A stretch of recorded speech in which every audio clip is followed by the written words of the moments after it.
Hello and welcome to Organic Edible Garden. The moon's now coming to the last quarter, which is a great time to do maintenance around the garden. And at this time of year, it's getting hotter and we're going to look at different types of mulches we can use. We're also going to look at some of the weeds that grow like crazy in this sort of weather and how we can use some of those weeds to make a liquid fertilizer to feed our garden during the summer months.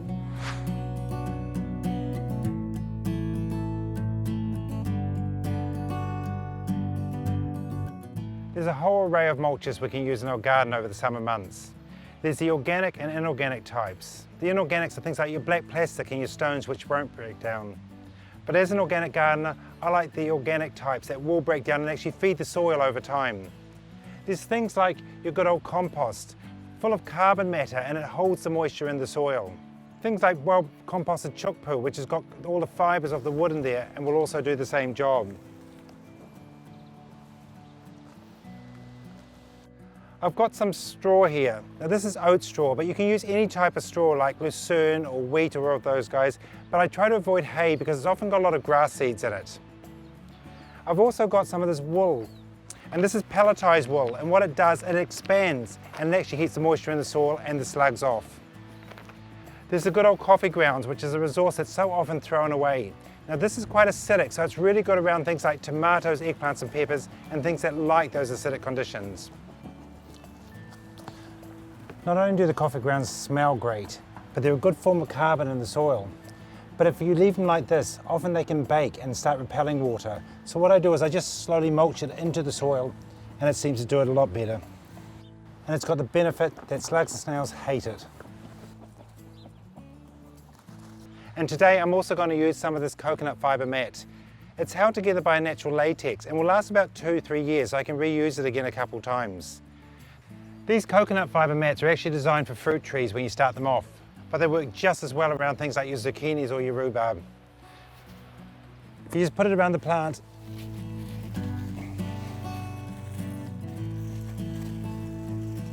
and then you can just close it off. What I'm doing is trying to put a few weed mat pins in there just to keep it down. This will keep the moisture in but still let the rain go through and feed the plants. So not only is it good for that reason, but it also keeps the leaves off the soil. And in a humid climate like ours, it's always going to be a bonus.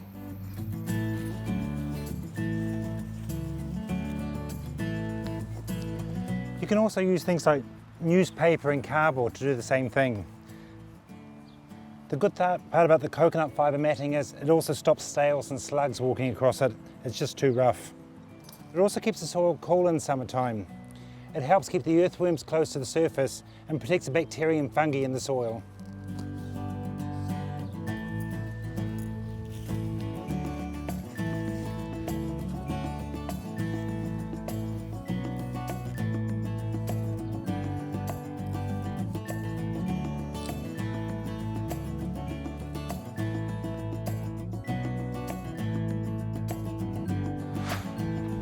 The weeds have been going crazy with this weather and it's time to start pulling some of them out.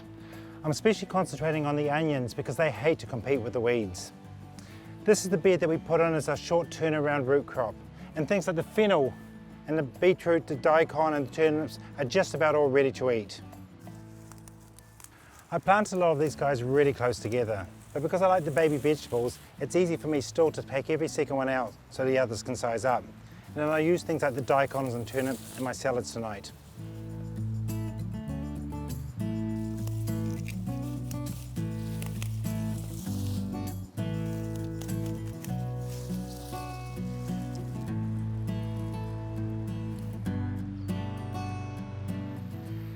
Now instead of putting these weeds straight into the compost, I'm going to make a liquid feed out of them. This will make them more readily available to the plants during summer when they really need it. But I'll put gloves on first because some of them are quite prickly. There's a whole lot of varieties of weeds that you can use for making your liquid compost. There's things like your thistles, like your puha or your oxtongue here. The good old cleaver is really high in silica and they're great to add to it as well. Then there's things like your chickweed over here, a good form of nitrogen in it. But there are some weeds I don't like to add to my liquid feed, and they're things of the nightshade family. There's things like shoe fly, the deadly nightshade and the black nightshade or any of the tomato family, we just don't ever put that in liquid feed. Also some of this creeping buttercup, we don't put that in either. That goes straight into the compost bin. And finally some comfrey. This is one of the most beneficial plants in the garden and gives our liquid fertilizer a potassium boost. That's really good for all of our fruiting plants like our tomatoes, eggplants and peppers.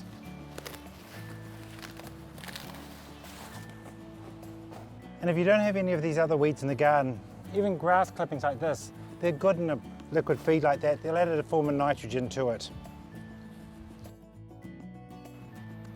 Now before we go and add our weeds to the bucket, I want to crush down their cells so it breaks down quicker. And I just do that by standing on it.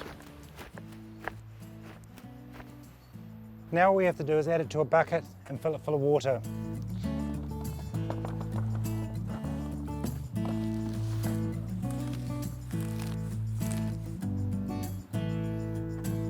If you're lucky enough to live near a beach, this is the time you add your seaweed as well.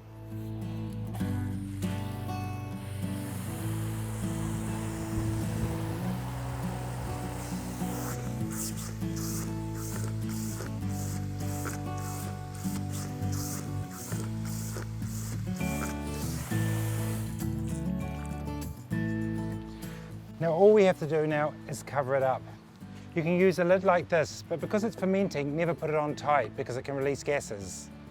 Another option is using a towel like this over the top. It'll keep the bugs and the other stuff out, but it still breathes. After about 2 weeks, this would have broken down, and you can start using it. You want to dilute it with water to the colour of weak tea. And remember, when you're putting any liquid fertilizer onto a garden bed, it's always best to water the garden bed first and then put the fertilizer on, and this prevents burning the roots. Now at this time of year when the plants are growing really strong and fast, it's often good to give them some liquid feed. In this case, I'm just mixing a bit of the seaweed and fish into a bucket,